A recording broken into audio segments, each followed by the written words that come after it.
अस्सलाम वालेकुम वरहमतुल्लाह।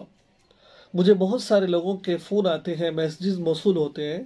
एक सवाल पूछा जाता है, क्या हालत हैज़ के अंदर औरत के पिछले हिस्से में हम जिमा कर सकते हैं कि नहीं कर सकते?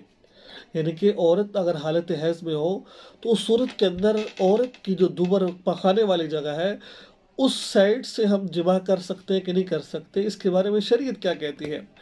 देखिए, जिस तरह हालत हैज़ के अंदर औरत के साथ अगले रास्ते से जिमा करना जायज़ नहीं है, पिछले रास्ते से जिमा करना भी किसी सूरत में, चाहे औरत हालत हैज़ में हो या हैज़ में ना हो, दोनों सूरतों के अंदर बीवी के साथ पिछली साइड से जिमा करना हराम है।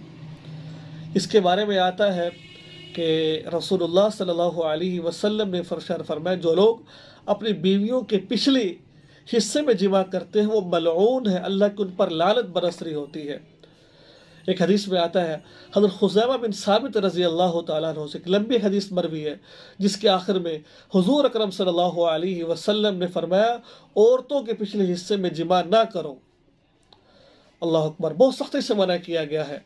और इमाम गज़ाली रहमहुल्लाह अपनी किताब अहल उलूम में लिखते हैं कि पुश्त की तरफ से सोहबत करना यानी कि लवाती दुरुस्त नहीं है, बल्कि इसकी हुर्मत और ज़्यादा सख्त है बनिस्बत हैज़ के।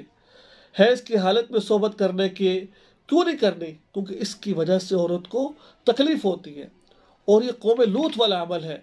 जिस रास्ते को अल्लाह ने आपको कह कि इस्तेमाल करो, अगला रास्ता वही इस्तेमाल करो, चाहे औरत हालत हैज़ में हो या हालत में हैज़ में ना हो।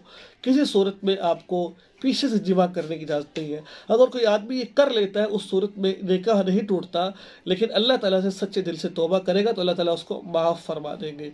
दुआ में याद रखें, चैनल को सब्सक्राइब कीजिए। अस्सलाम वालेकुम।